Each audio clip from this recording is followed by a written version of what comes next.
We have walked the dusty trails of Catalina. We have stared into the hollow eyes of the skulls in Ralph Glidden's grim collection. And we have listened to the whispers of a lost race that have echoed through the last century. It is a seductive story. It offers us a world where dragons are real and history is a lie, but whispers are not proof, and a photograph, no matter how compelling, is not data. In this final chapter, we leave the spectacle of the museum and enter the cold light of the laboratory. We must strip away the romance of the mystery to see what, if anything, remains underneath. Because eventually, the digging has to stop, and the measuring has to begin. Consider what it would actually take to validate Glidden's claims. You'd need multiple complete skeletons, properly excavated and documented, showing consistent measurements significantly outside the normal range of human variation. You'd need those measurements to be verified by independent researchers who didn't have any stake in proving or disproving the giant hypothesis. You'd need dating that placed these remains within a reasonable time frame and context. You'd need genetic analysis to determine their relationship to other human populations.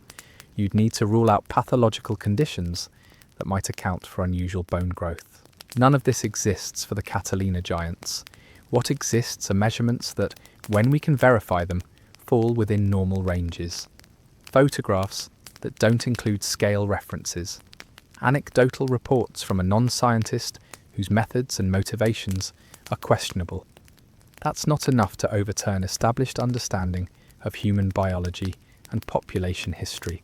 Yet the story persists, and that persistence reveals something important about how we evaluate claims that challenge mainstream narratives.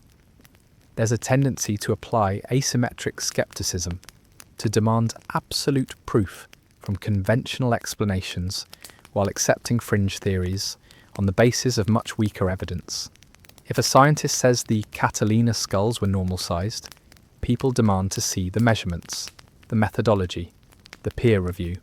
But if someone claims they were giant, a grainy photograph is sufficient. This double standard isn't unique to the giant debate. It shows up across all sorts of fringe theories, from ancient aliens to cryptozoology to alternative medicine. The established explanation must be bulletproof. The alternative explanation just needs to be possible. Why? Partly because the alternative explanation is more interesting. A population of giants living on an island off California until recently is a better story than some people were slightly taller than average due to genetic isolation and good nutrition. One narrative has mystery, conspiracy, hidden knowledge. The other has incremental variation within expected parameters. From a storytelling perspective, there's no contest. But there's also a deeper psychological mechanism at work. When we embrace a fringe theory, we get to feel like we're part of a select group that sees through the illusions that fool everyone else. We're not sheep blindly accepting what we're told. We're independent thinkers who've done our own research and reached our own conclusions. That feeling of special knowledge is incredibly seductive. The irony is that most people who believe in the Catalina Giants haven't actually done independent research. They've watched documentaries that present selective evidence. They've read websites that cherry-pick quotes and misrepresent academic findings. They've looked at photographs without understanding the limitations of photographic evidence. They think they're being skeptical of mainstream science, but they're being remarkably uncritical of alternative claims. Real skepticism would demand the same level of evidence from both sides. It would ask, what's the quality of this evidence? What are the potential sources of error? What alternative explanations exist? How does this fit with everything else we know about human biology and history? When you apply that kind of skepticism consistently, the giant theory doesn't hold up. But consistent skepticism is hard. It requires intellectual humility, the willingness to admit that maybe the boring explanation is the correct one, the capacity to live with uncertainty rather than reaching for definitive answers that aren't supported by the data. It's much easier to embrace a narrative that makes you feel enlightened and positions you against a corrupt establishment. The Catalina Giants story also benefits from geographic specificity. This isn't a vague claim about giants existing somewhere in the ancient world. It's tied to a specific place, a specific time, a specific archaeologist. That specificity lends credibility, even though none of the specific details actually check out when examined closely. Catalina Island is real. Glidden was a real person who really conducted excavations. There really are Native American burial sites there. These verified facts create a halo effect that makes the unverified claims seem more plausible. This is a common tactic in pseudoscience and pseudo-history.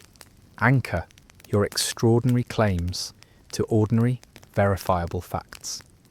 Yes, there were people living on Catalina Island for thousands of years.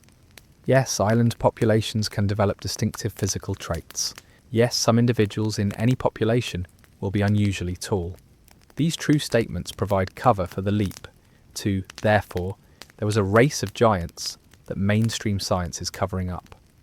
The logic doesn't follow, but the mixture of truth and speculation can be difficult to disentangle if you're not paying close attention. And most people aren't paying that close attention because the Catalina Giants aren't a high-stakes issue. Nobody's making policy decisions based on whether Glidden's measurements were accurate. Belief in giants doesn't directly harm anyone, so the story circulates without much pushback, accumulating embellishments with each retelling, becoming more dramatic and conspiratorial over time. The latest versions of the story often claim that the Smithsonian institution has been systematically destroying giant skeletons for decades to protect evolutionary theory.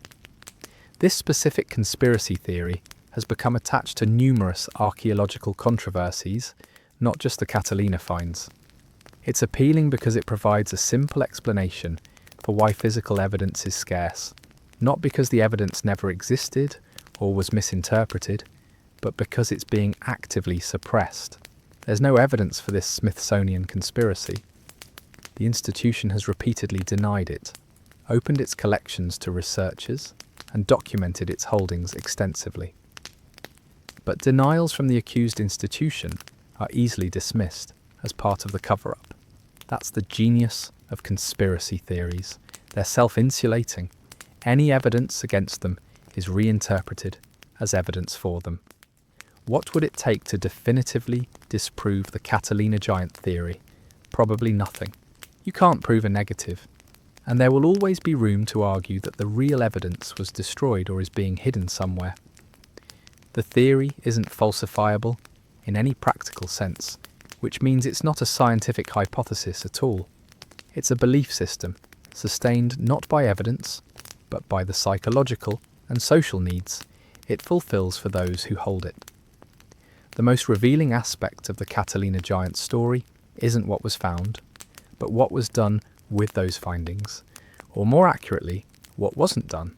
Because here's something that should immediately stand out. If Glidden really believed he'd discovered evidence of an extinct race of giants, why didn't he pursue scientific validation?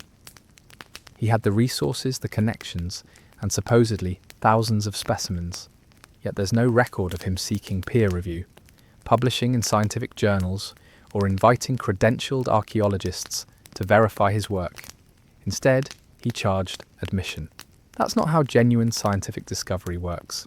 When you find something extraordinary, you want experts to examine it.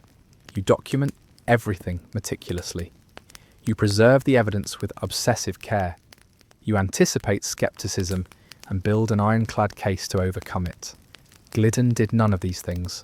What he did do was create a museum on Catalina Island where tourists could pay to see his discoveries.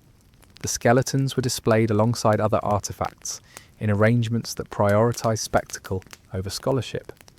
This was entertainment, not archaeology, though it wore archaeology's clothing. The business model is worth examining because it explains so much. Catalina Island in the 1920s was being developed as a tourist destination by chewing gum magnate William Wrigley Jr. Attractions were needed to draw visitors. A museum featuring the skeletons of an ancient race of giants fit perfectly into this commercial ecosystem. Glidden's excavations weren't funded by universities or scientific institutions, but by private interests with a financial stake in making Catalina Island seem exotic and mysterious. The incentive structure wasn't set up to produce careful scholarship. It was set up to produce paying customers. This doesn't necessarily mean Glidden was cynically fabricating everything. Self-deception is always an option. Perhaps he convinced himself that his measurements were accurate, that the skeletons really were dramatically oversized, that he was on the verge of rewriting human history. People are remarkably good at believing things that serve their interests. The line between conscious fraud and unconscious bias isn't always clear. What matters is that the conditions weren't in place for reliable knowledge production. No peer review, no independent verification, no institutional accountability, just one man with a financial motive, making extraordinary claims. When Glidden died in 1967, his collection was dispersed. Some items went to private collectors. Some may have been reburied according to Native American wishes. Some simply disappeared. This is often cited as suspicious by giant believers, more evidence of suppression, but it's actually completely normal. Private collections routinely scatter when their owners die, especially when those collections have dubious provenance and weren't created with long-term preservation in mind. Museums weren't clamouring to acquire Glidden's skeletons because professional archaeologists didn't consider them scientifically valuable, not because of a conspiracy, but because the documentation was inadequate and the claims were implausible. There's a broader pattern here that extends well beyond Catalina Island. Throughout the 19th and early 20th centuries, reports of giant skeletons appeared regularly in American newspapers. These accounts follow a remarkably consistent template. A farmer ploughing a field uncovers enormous bones.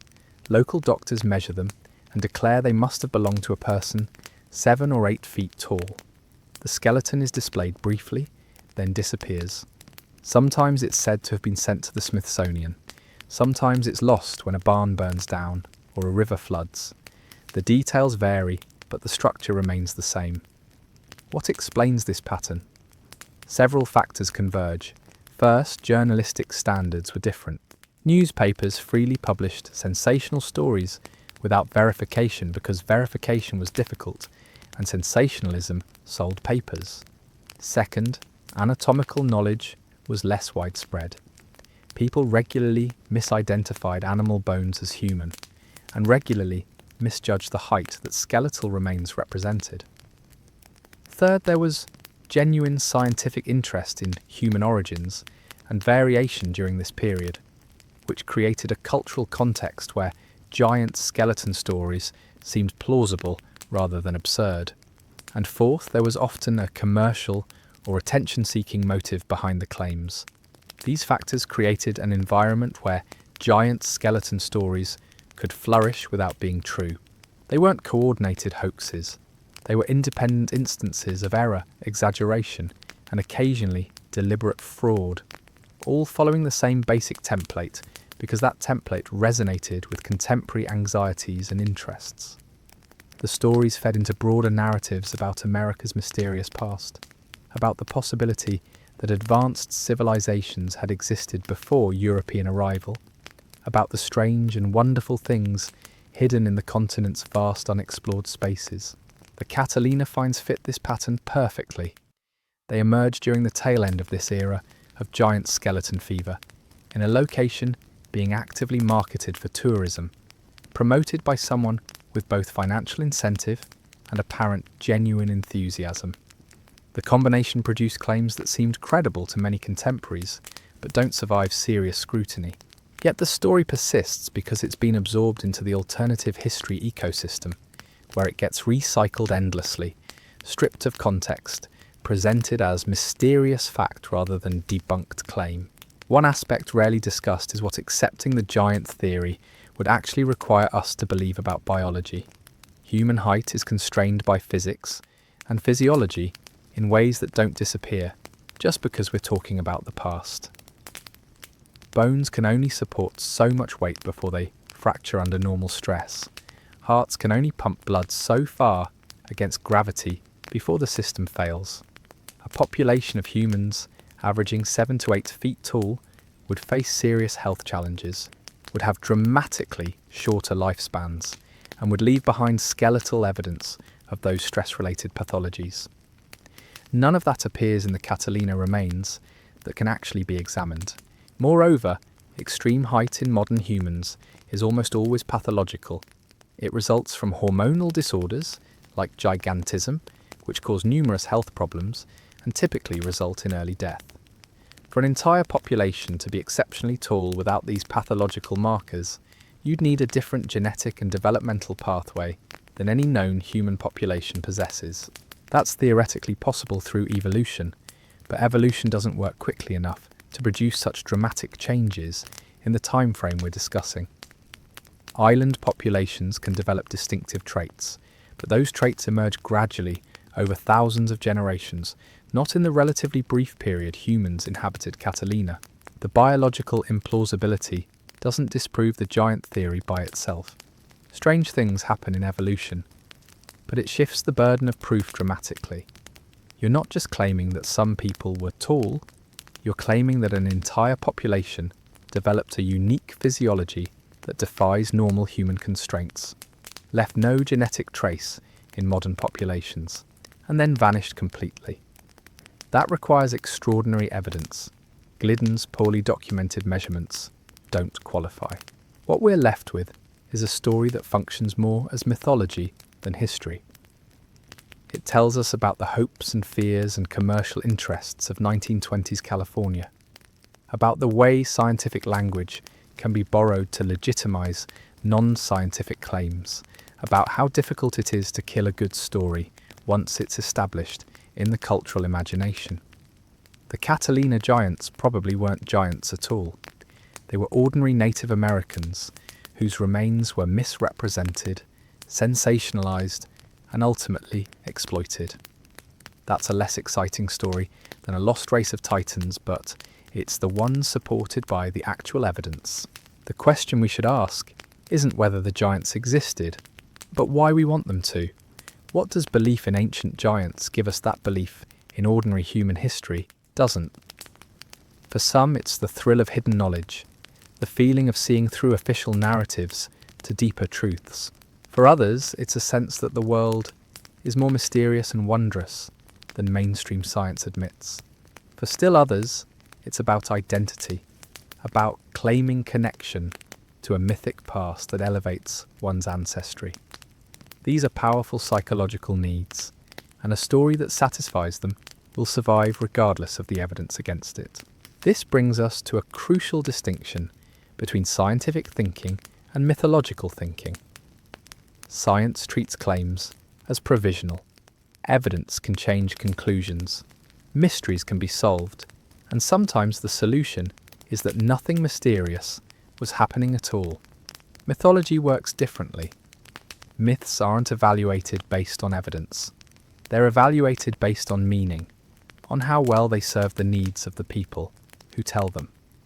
A myth that serves important psychological or social functions will persist, even when demonstrably false. The Catalina Giants have crossed that line from debunked claim to living myth. Pointing out the flaws in Glidden's work doesn't kill the story, because the story isn't really about archaeology anymore. It's about what people want to believe about the past, about themselves, about the nature of knowledge and authority. As long as those needs exist, the giants will keep getting excavated from the internet's dusty corners, displayed briefly in blogs and videos, then reburied until the next person digs them up again. What makes this story particularly difficult to resolve is that it sits at the intersection of three distinct problems: the incompleteness of the archaeological record, the legitimate existence of human height variation, and the way institutional gatekeeping can breed suspicion. Start with the record problem. Archaeology in the 1920s was barely professionalised. Most digs were conducted by enthusiasts working without oversight, publishing in local newspapers rather than peer-reviewed journals. keeping records that ranged from meticulous to non-existent. When those records disappear, through fire, neglect, or deliberate destruction, we're left with fragments, photographs without measurements, measurements without context, stories without verification. This creates an epistemological trap. You can't prove the giants didn't exist because proving a negative requires complete information. The absence of evidence isn't evidence of absence, when the evidence might simply be lost. So believers can always retreat to, we just don't have the full picture. And they're technically correct, we don't. But here's where probability enters the equation. Yes, records are incomplete. Yes, things get lost. But when a claim depends entirely on lost evidence, when every piece of verifiable data contradicts the claim, when the only support comes from sources that can't be checked, probability starts stacking up in one direction. Think of it this way. If Glidden really excavated thousands of unusually tall skeletons, we'd expect some corroborating evidence, contemporary newspaper accounts from sources other than Glidden himself, measurements recorded by independent observers, skeletal remains preserved in institutions, genetic markers in modern Channel Island populations, scientific papers from the period discussing this remarkable discovery. We don't have any of that. What we have is Glidden's word, filtered through promotional materials for his museum, supported by photographs that show skeletons of indeterminate size and occasional newspaper clippings that repeat his claims without verification. Now add the second problem. Human height variation is real. Populations do differ in average stature. Genetic factors, nutrition, environmental conditions, all of these influence how tall people grow. The Dinaric Alps region produces some of the tallest populations on Earth. The pygmy peoples of Central Africa are among the shortest. This variation is natural, documented, and scientifically understood. So could there have been a tall population on Catalina? Theoretically, yes. Could some individuals have been unusually tall by modern standards? Absolutely. Could that tallness have been exaggerated through poor measurement practices, wishful thinking, and promotional hype? That's where the evidence points. The issue isn't whether tall Native Americans existed. They did. The issue is whether they existed in the numbers, with the dimensions, and with the anatomical peculiarities Glidden claimed. And on that question, the silence of the professional archaeological community is deafening. Which brings us to the third problem: institutional credibility. When mainstream scientists dismiss claims like Glidden's, believers often interpret that dismissal as proof of conspiracy. They don't want you to know the truth. It doesn't fit their narrative. They're protecting their careers. This suspicion isn't entirely baseless. Academic institutions do have blind spots. Paradigms do resist change. Careers are built on established models, and challenging those models carries professional risk. The history of science includes plenty of cases where mavericks were right and the establishment was wrong. But, and this is crucial, those cases became accepted precisely because the evidence eventually overwhelmed resistance. Continental drift was ridiculed until the mechanism was understood. Helicobacter pylori, as the cause of ulcers, was dismissed until the experiments were replicated. The evidence won because evidence, when strong enough, always wins. The Catalina Giants have had a century to produce that kind of evidence. They haven't. Not because of suppression, but because the evidence doesn't exist.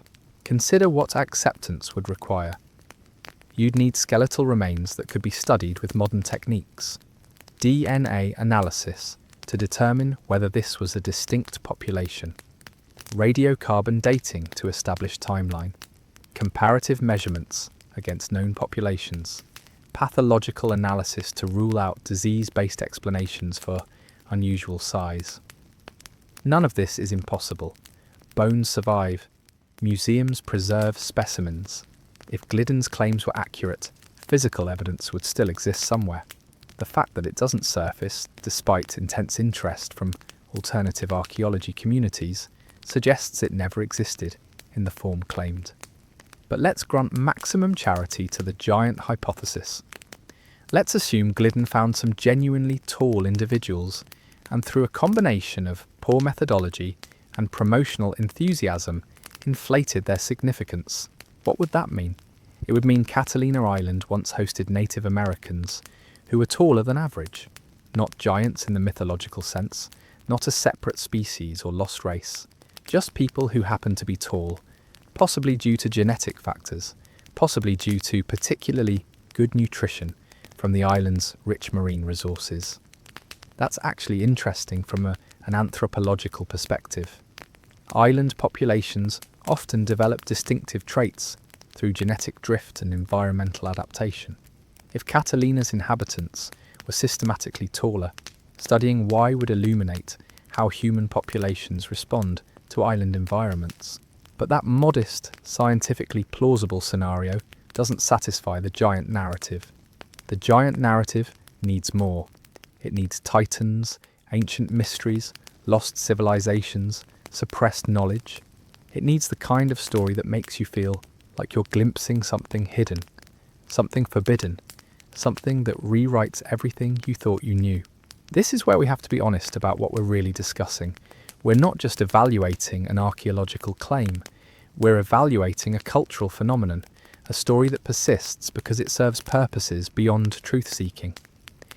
For some, the Catalina Giants represent evidence that official history is incomplete or deliberately falsified.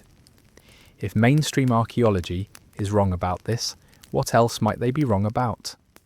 The Giants become a wedge, opening space for alternative historical narratives that range from the speculative to the absurd. For others, the Giants tap into deeper mythological currents. Stories of ancient giants appear in cultures worldwide. They satisfy something primal, some fascination with the idea that the world once held beings larger and more powerful than ourselves. Whether it's the Nephilim of biblical tradition, the Titans of Greek mythology, or the Jotun of Norse legend, giants populate our collective imagination. The Catalina Giants let modern people connect with that mythological tradition while clothing it in scientific language. They're not just stories anymore, they're discoveries and evidence and suppressed findings. The mythological impulse gets to wear the costume of empiricism.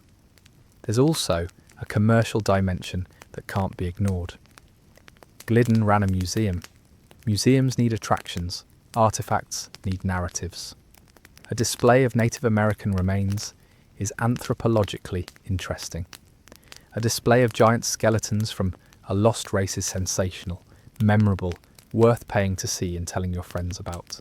This doesn't necessarily mean Glidden was consciously fraudulent. He might have genuinely believed his interpretations, but belief and financial incentive form a powerful combination, one that can shape how evidence is gathered, measured, and presented. The same dynamic operates today. Websites, videos, and books about the Catalina Giants generate attention, which converts to revenue.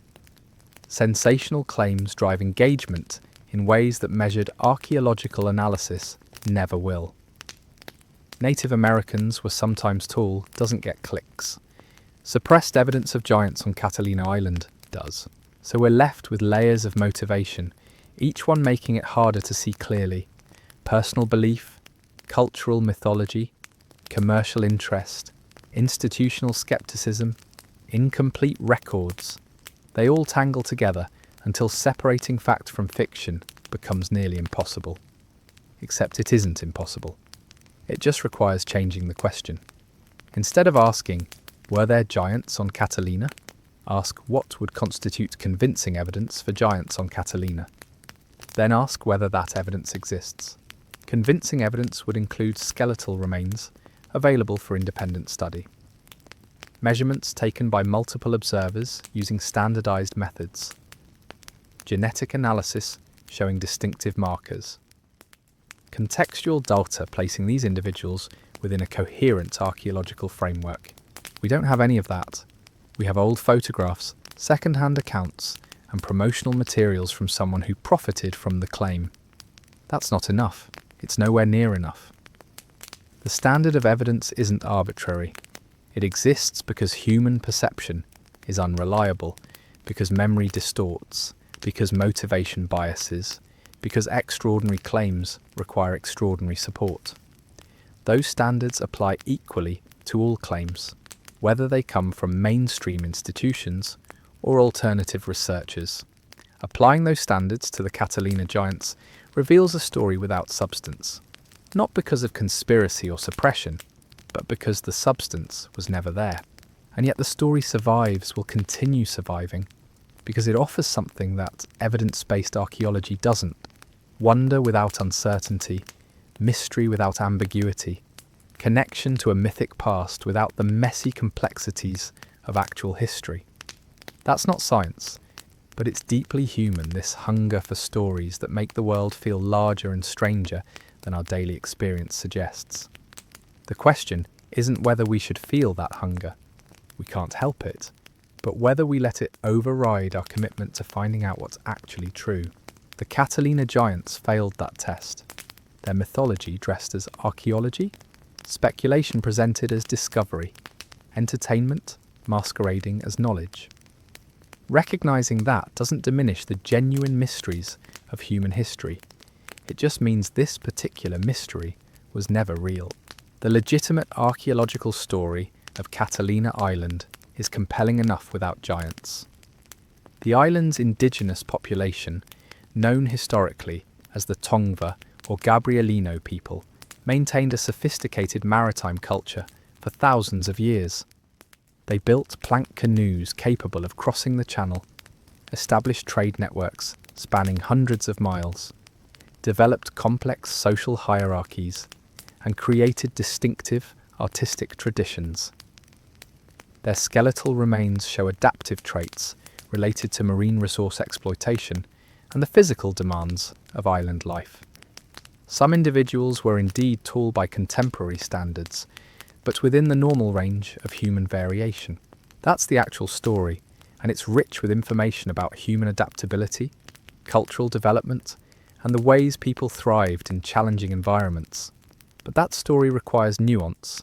It involves discussions of population genetics, subsistence strategies, and cultural change over millennia. It doesn't offer simple answers or dramatic revelations. The giant narrative does.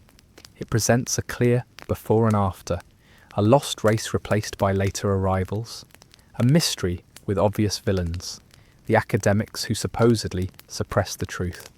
Complexity gets traded for clarity, ambiguity for certainty. This trade happens constantly in alternative archaeology.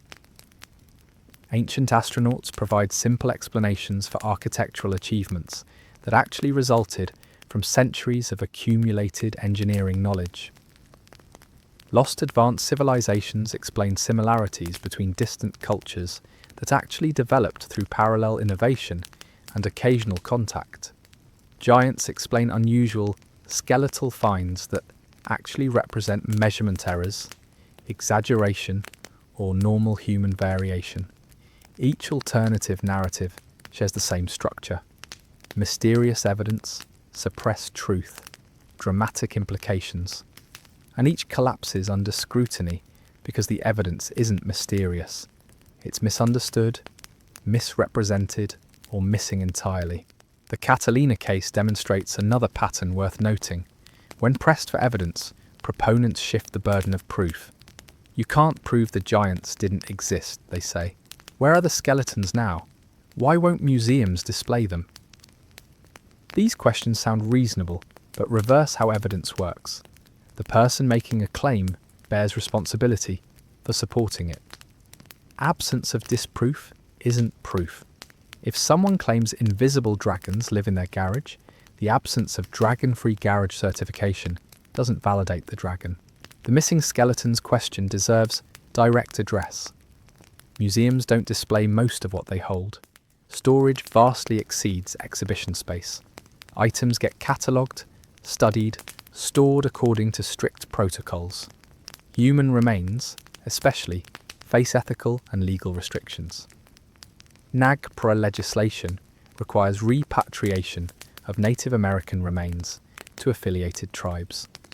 Remains that predated these laws often got reburied or placed in permanent storage.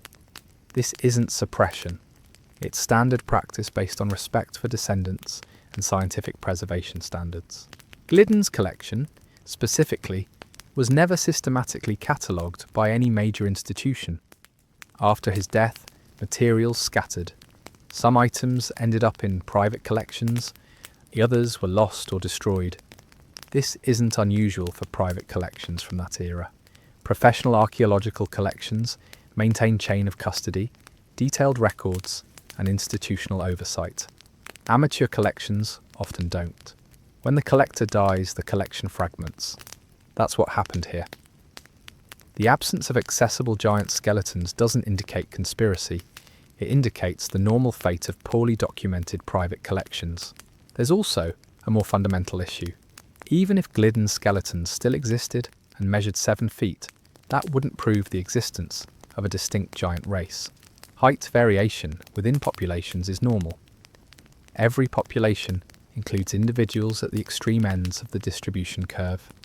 Finding tall individuals proves only that tall individuals existed, not that they represented a separate group. You'd need to demonstrate consistent morphological differences across multiple individuals, genetic distinctiveness, and archaeological context suggesting population-level separation. One tall skeleton, or even several, doesn't meet that threshold. Modern genetics makes this point undeniable. We can now sequence ancient DNA, trace population movements, identify genetic relationships across thousands of years.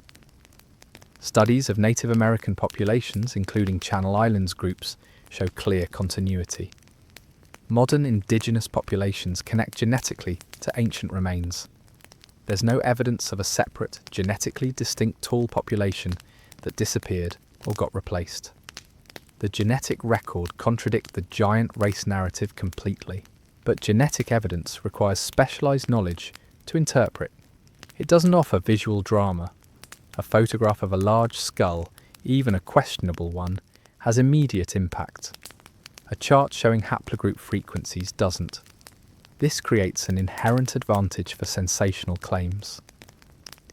They traffic in images and emotions, while scientific refutation requires graphs and explanations. By the time someone explains why the photograph doesn't show what it claims to show, attention has moved elsewhere. The internet amplified this dynamic exponentially.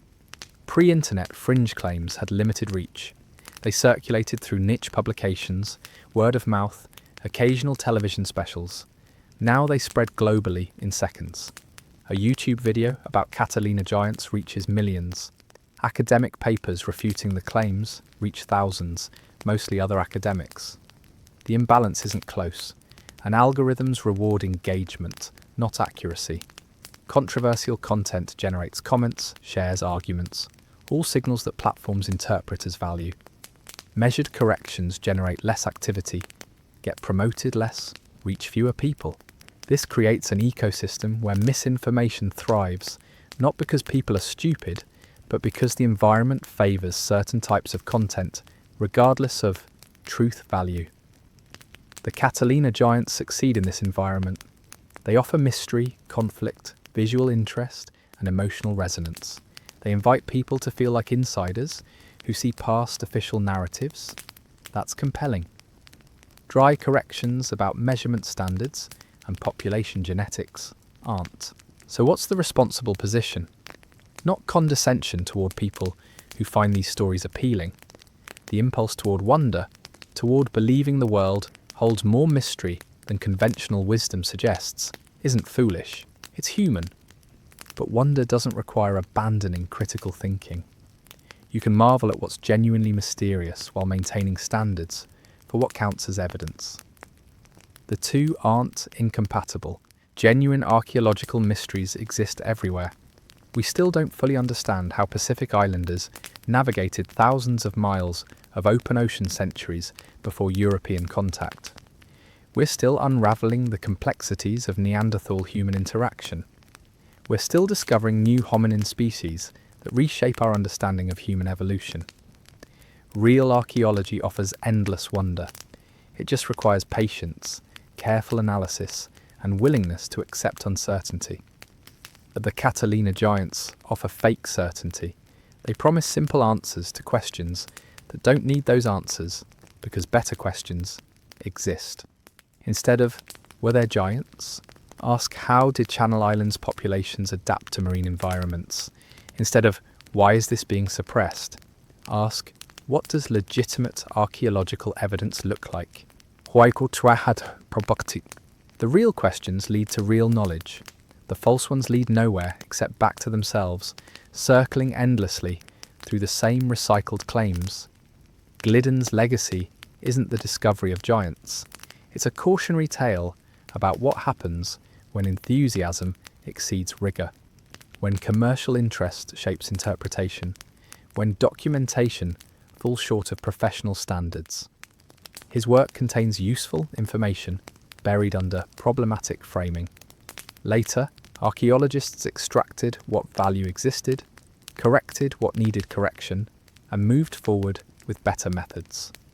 That's how science works, not through dramatic revelations or suppressed truths, but through gradual refinement of understanding based on increasingly rigorous evidence. The giant narrative persists because it serves psychological needs unrelated to truth. It offers belonging to people who feel excluded from mainstream narratives. It provides simple explanations in a complex world. It creates meaning through mythology dressed as history. These are real human needs, but they're better served through honest engagement with actual history, which is stranger, richer, and more meaningful than any fabricated mystery.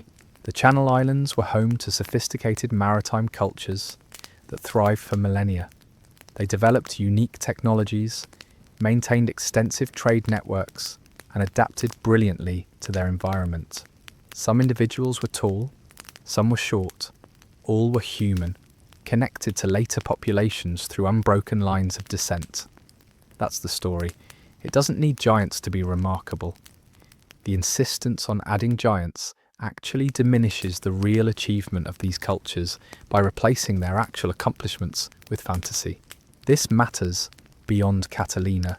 The same pattern repeats across alternative archaeology, attributing impressive achievements to lost races, ancient astronauts, or vanished civilizations rather than to the ancestors of living indigenous peoples. This isn't innocent speculation, it's erasure. It denies historical peoples credit for their own accomplishments. The giant narrative specifically positions indigenous Channel Islanders as replacements for an earlier, superior race. That framework has ugly implications, ones that echo older racist pseudoscience about cultural hierarchies and racial succession.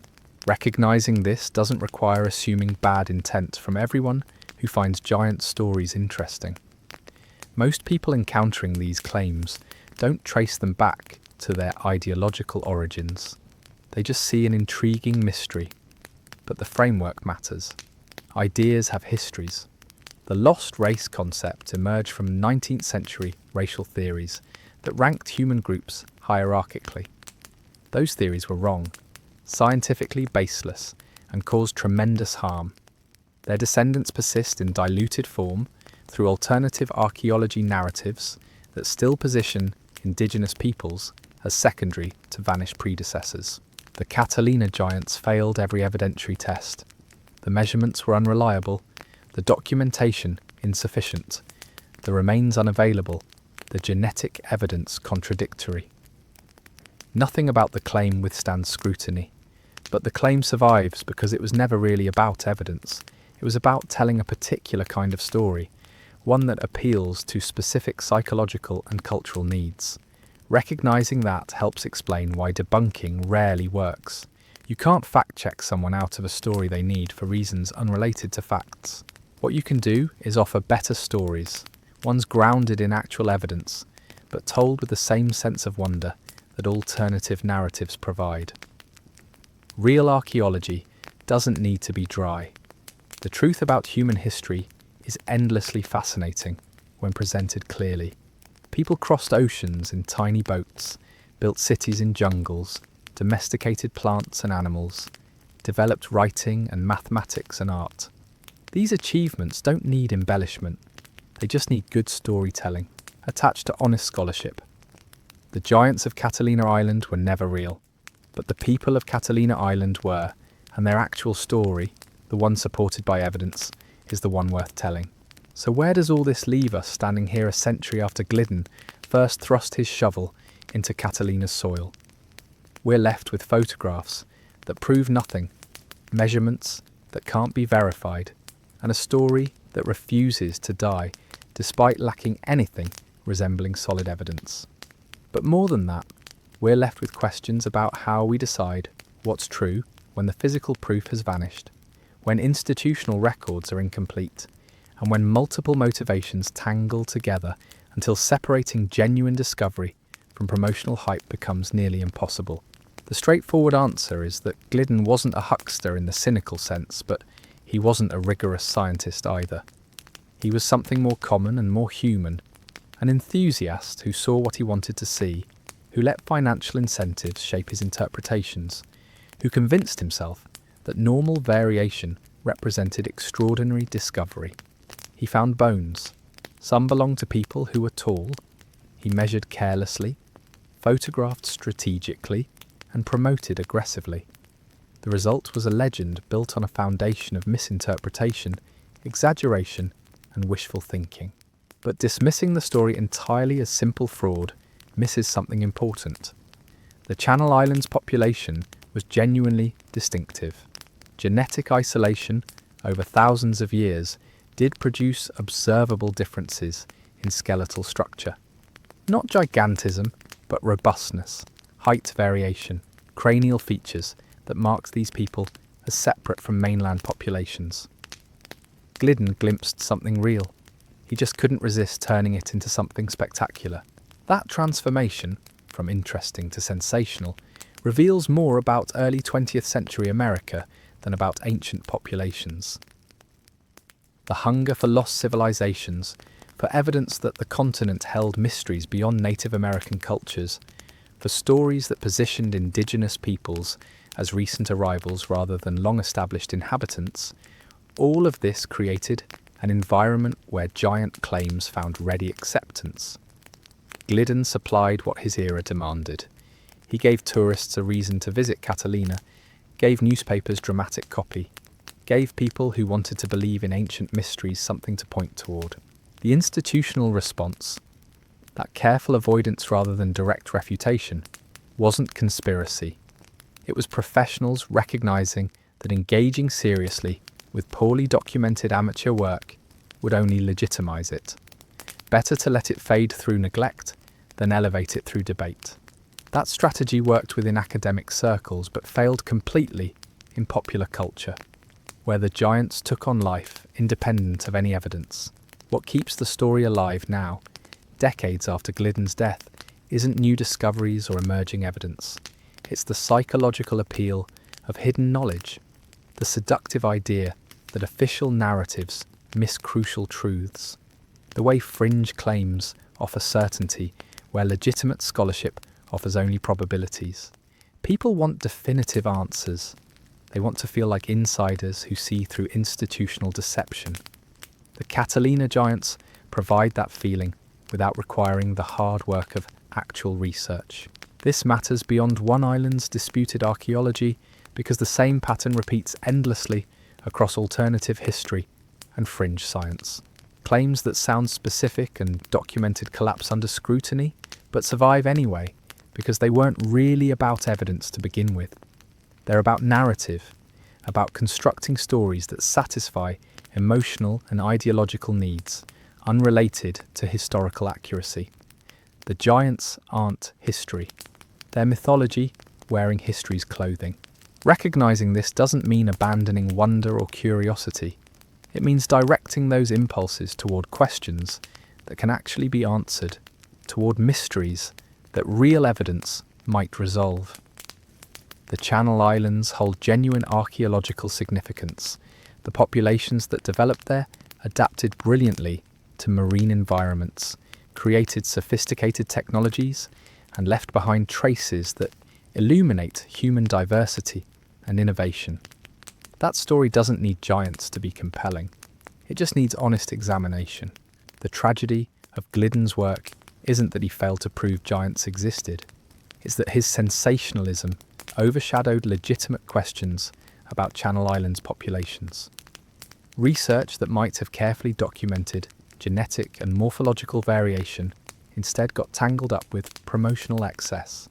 Evidence that could have illuminated how isolated populations develop distinctive traits got mixed with commercial interests and amateur methodology. We lost the chance to understand something real because someone couldn't resist making it spectacular.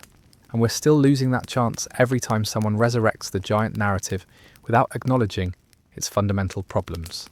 Every YouTube video that breathlessly presents Glidden's photographs as suppressed evidence, every website that claims mainstream science is hiding the truth, every social media post that treats speculation as fact. All of these pull attention away from questions worth asking and toward ones that lead nowhere. So what should we believe about the giants of Catalina Island? We should believe they never existed, as described. We should believe Glidden found Native American remains, some from individuals who were tall by the standards of their time, and transformed those findings into something his era wanted to hear. We should believe the story persists, not because evidence supports it, but because certain types of stories survive regardless of evidence. And we should believe that better questions exist, ones that might actually teach us something about human history, rather than simply confirming what we wish were true. The skeletal remains Glidden excavated belong to real people, Tongva individuals who lived, died and were buried according to their culture's practices. They weren't giants, they weren't mysterious lost races. They were humans, connected by unbroken lineages to people who still live in Southern California today. Their bones deserved careful study by trained professionals, not exploitation by amateur collectors. Their story deserved honest telling, not sensational embellishment. We failed them then. We fail them still every time we choose exciting fiction over complicated truth. Does this mean every unusual archaeological claim is automatically false? Of course not. Legitimate discoveries happen. Established theories get overturned when evidence demands it. But legitimate discoveries come with legitimate evidence, multiple independent sources, reproducible measurements, peer review, transparent methodology. They don't rely on vanished specimens, questionable photographs, and second-hand accounts from people who profited from the claims. The difference between real discovery and wishful thinking isn't subtle. It's stark. You just have to care enough about truth to recognize it. The Catalina Giants failed that test comprehensively. No amount of wanting them to be real can change that. No conspiracy theory about suppression can overcome the absence of credible evidence. No appeal to alternative ways of knowing can substitute for the basic standards that separate knowledge from speculation. This isn't dogmatism. It's the minimum requirement for distinguishing what actually happened from what we imagine happened. And here's the deepest irony in all of this. The real story, the one about human populations adapting to island environments, developing distinctive traits through genetic drift, creating sophisticated maritime cultures, that story is extraordinary. It demonstrates evolution happening on timescales we can observe. It shows human ingenuity and adaptability. It connects living people to ancient ancestors through chains of inheritance we can now trace genetically. But it requires patience to understand, nuance to appreciate, and willingness to accept that reality is often more complex than we'd prefer. The giant story offers none of that complexity. It offers simple drama, clear villains, easy answers. It lets people feel knowledgeable without doing the work of learning. It provides the emotional satisfaction of mystery without the intellectual challenge of actual inquiry. And that's ultimately why it survives. Not because evidence supports it, but because it serves needs that have nothing to do with evidence. We're drawn to stories of giants because they make the past feel more magnificent than our present. They suggest that something grander once existed, that the world held wonders we've lost. but the world still holds wonders. They're just not the ones alternative history promises. They're in the details of how populations adapt, how cultures develop, how humans spread across the planet and transformed it. Those wonders require education to appreciate. They don't reveal themselves in breathless YouTube videos or sensational headlines. They emerge gradually through careful study, building understanding layer by patient layer. The choice isn't between wonder and skepticism. It's between genuine curiosity that follows evidence wherever it leads and the pseudo-curiosity that already knows what it wants to find. Glidden represents that second approach. He decided giants existed and then found ways to interpret everything through that lens. Real inquiry works the opposite way. You examine evidence first, then draw conclusions, then hold those conclusions lightly enough to revise them when new evidence appears. The giants of Catalina Island were never going to survive that process because they were never there to begin with. What was there, what remains there still, is the actual history of actual people who actually lived. Their bones told stories Glidden couldn't read because he was too busy writing his own. Those true stories are harder to decipher now because of his interference, because amateur excavation destroyed context that professional archaeology might have preserved. That's the real loss. Not that we can't prove giants existed, but that we lost information about what did exist because someone needed it to be something else. If there's a lesson beyond this specific case, it's about how we decide what to believe when stakes feel low. Nobody's making policy based on Catalina Giants. No one's life changes whether the story is true or false, so we're tempted to shrug, to let people believe what they want, to treat it as harmless entertainment. But beliefs don't exist in isolation. The habits of mind that accept giant claims without evidence are the same habits that accept other, unsupported claims on more consequential matters. How we think about history shapes how we think about everything else, and there's something more fundamental at stake than just getting history right.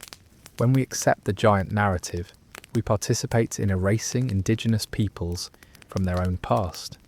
We position them as recent arrivals, as replacements for vanished superior races, as secondary to the real story. That's not harmless. It's a continuation of colonial narratives that justified dispossession by suggesting the land never truly belonged to its inhabitants. The ideology is older than Glidden, but his work fed into it, and every modern retelling that treats giants as plausible does the same.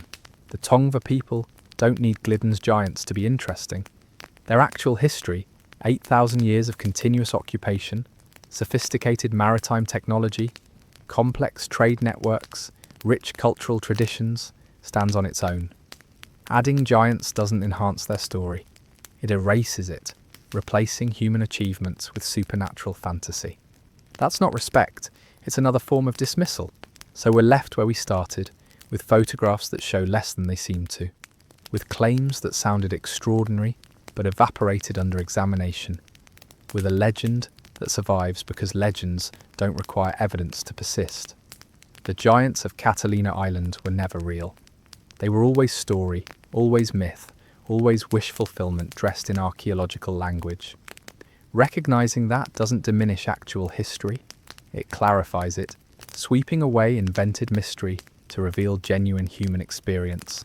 And that experience, that long record of people adapting, surviving, creating culture on a small island 26 miles from the mainland, that's what deserves our attention. Not because it proves anything dramatic about vanished races or suppressed knowledge, but because it happened. Because real people lived those lives. Because understanding how they did it might teach us something about resilience, about adaptation, about what humans are capable of when circumstances demand it. The bones are gone now, scattered or destroyed or returned to descendants. The photographs remain misleading as ever. The story continues circulating, picking up embellishments with each retelling. But the truth is simpler and sadder than any conspiracy theory. Glidden was an amateur who saw something real and made it spectacular. Institutions were dismissive rather than engaged. Evidence was poorly documented, and carelessly preserved. And now we're left arguing about claims that can't be properly evaluated because the primary evidence has vanished. That's not suppression. It's just the mundane tragedy of how much history gets lost through simple human carelessness, through changing priorities, through the passage of time. We want dramatic explanations because dramatic explanations feel proportional to our curiosity. But most of history's mysteries have boring solutions.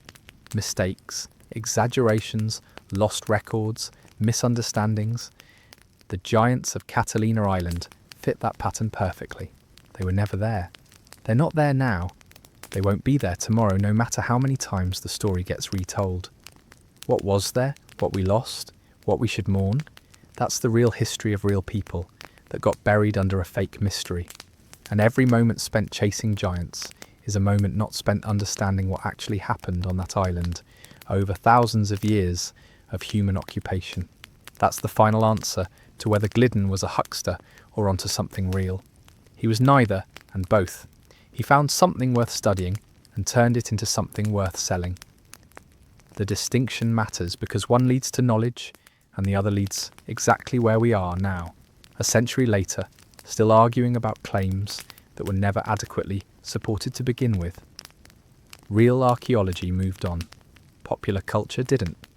And the giants remain.